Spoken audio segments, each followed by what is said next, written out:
Yo, what's going on, guys? Welcome back to the channel. Today we are talking about Jailton Almeida versus Derrick Lewis. Something I really wanted to talk about. Obviously, we know Jailton Almeida won 50-44, 50-45. We understand that he won 1,000% of most of that fight last night, if not every second of it. There was a few seconds where Lewis had caught him with some stuff.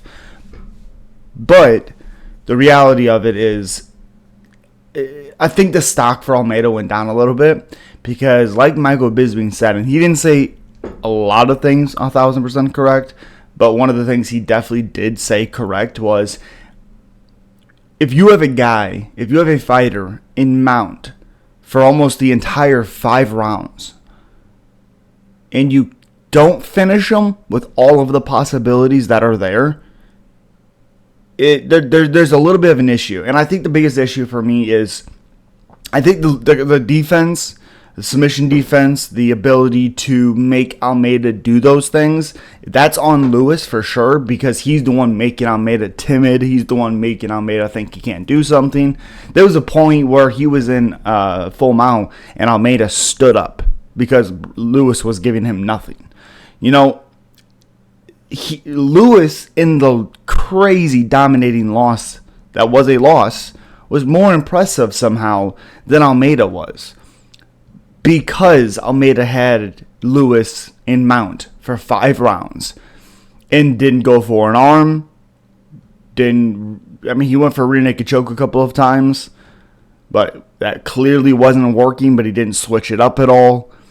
It's a little hard to see how he would do. And then he calls out Cyril Gane, who's picture perfectly made for Jailton Almeida. It makes you wonder how that fight with Curtis Blaydes would have went. Because Curtis is big. His chin's awful, but he doesn't really have to worry about that with Jailton Almeida. It makes you wonder how that fight would have went. How a fight with Tom Aspinall, how would that fight go? It's interesting, again, because Almeida had literally Lewis exactly where he wanted him. And you can credit Lewis, you can do all these things for sure, but if you have a guy in mount for 5 rounds and you don't finish him, there's a problem.